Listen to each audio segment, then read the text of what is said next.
कुठलीही गोष्ट नकारात्मक विचाराने सुरू केली ना की त्याचे परिणाम पण नकारात्मकच होतात। या सगळ्या गोष्टींचा विचार नको करू।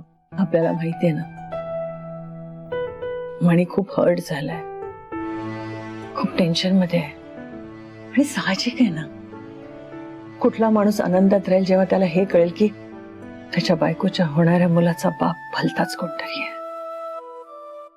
हे बघ, मणीचा राग या परिस्थितीवर आहे, तुझ्यावर नाहीये। आता हे सगळे विचार सोडायचे, पटकन उभं राहायचं आणि प्रसन्न चेहऱ्याने मणीसाठी केक बनवायचा। फक्त 2 तास आहेत।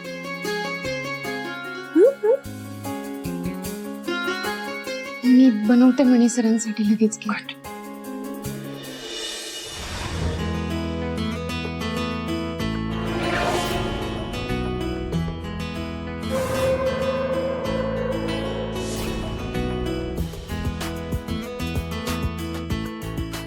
देवी आई, मी बनवलेला केक मणी सरांना आवडेल ना?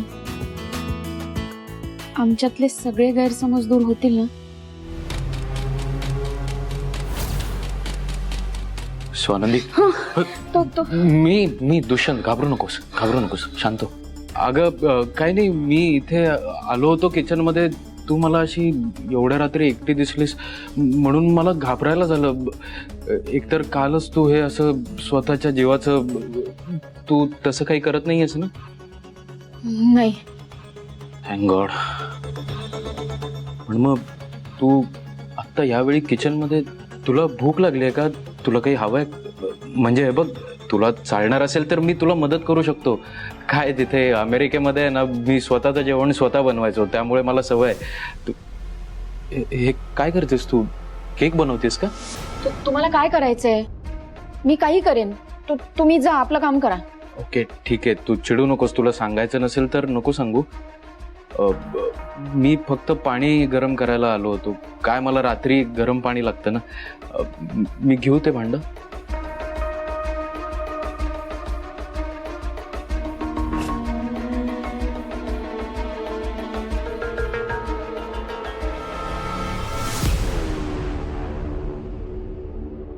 हा दुष्यंत इथे काय करतोय?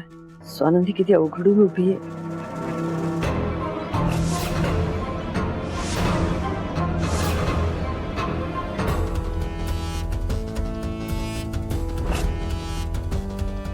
बापरे, मणी इथेच येतोय। त्याने परत दुष्यंत आणि स्वानंदीला एकत्र पाहिलं तर पुन्हा त्याचा गैरसमज होईल। त्याला थांबवायला हवं। त्याला पाणी हवंय ना? हे घे पाण्याची बाटली, मी आत्ताच भरून आणणार आहे माझ्यासाठी। अहो पण तुम्ही तुमची भरलेली बॉटल मला का देताय? मी माझी भरून आणतो ना। मग काय झालं? मी दिलं तर पाणी नाही घेणार तू? नाही, असं काही नाही। नाही मग घे। Thank you, good night. Good night.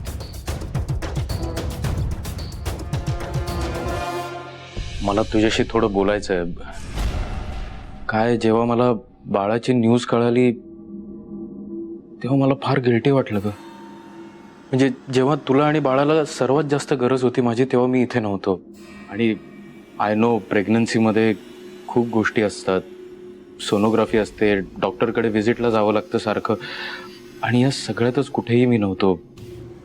त्यामुळे मला तुला आणि आपल्या बाळाला सॉरी म्हणायचंय। मी खूप मोठा गुन्हेगार आहे तुमचा।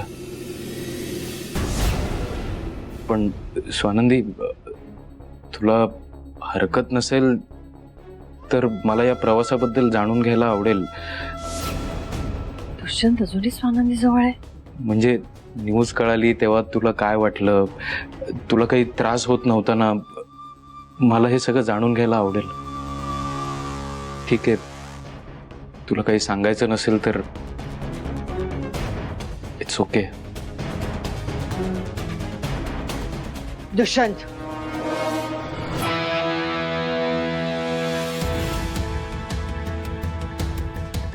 तू इथे काय करतोयस? तू मुद्दामून स्वानंदीशी सलगी करण्याचा प्रयत्न करतोयस ना? मुद्दामून भांडणं लावायची आहेत का तुला आमच्या घरात? लाज नाही का रे वाटत तुला? मॅडम प्लीज, तुम्ही एवढं चिडू नका माझ्यावर।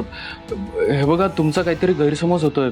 मी फक्त इथे पाणी गरम करायला आलो होतो, स्वानंदीला त्रास द्यायला नव्हतो आलो।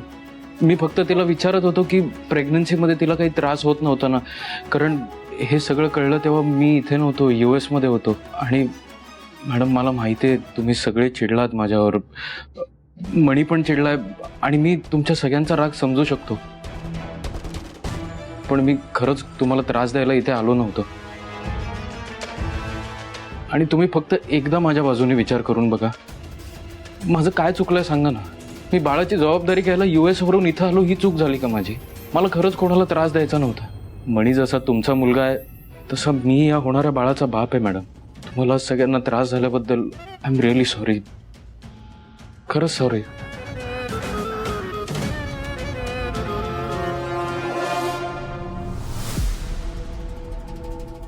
मॅडम, बरं झालं तुम्ही आलात. मी कधीपासून त्यांना टाळण्याचा प्रयत्न करत होते, पण जातच नव्हते. मी केक बनवायला घेते, उशीर होतोय.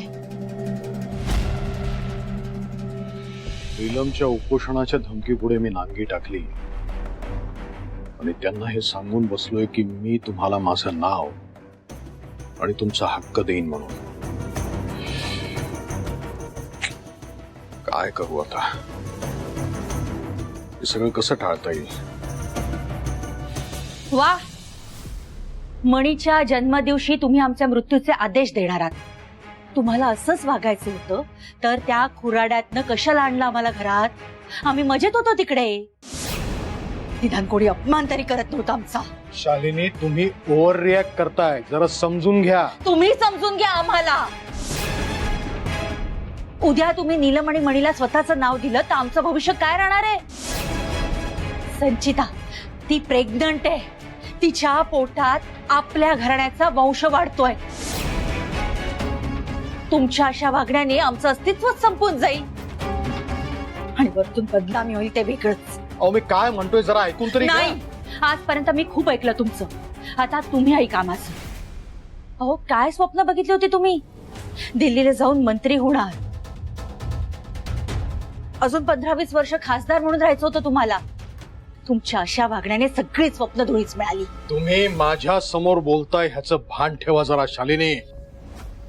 मी आजवर जे काही केलंय, जे काही मिळवलंय, हे स्वतःच्या हिमतीवर मिळवलंय आणि मला माझी स्वप्न कशी पूर्ण करायची हे चांगलं माहिती आहे. त्या मार्गात कोणीही आणि काहीही येऊ शकत नाही. तेव्हा तुम्ही मला शिकवू नका.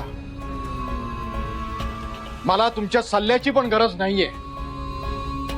मी माझा निर्णय घेईन, मला जे हवंय ते मी करीन. तुमच्या लक्षात आलं ना? बरं, आणि आता तुम्हालाही काही मला बोलायचंय, मला अक्कल शिकवायची आहे? छे छे, नाही डॅड, आम्ही उलट मम्मांना हे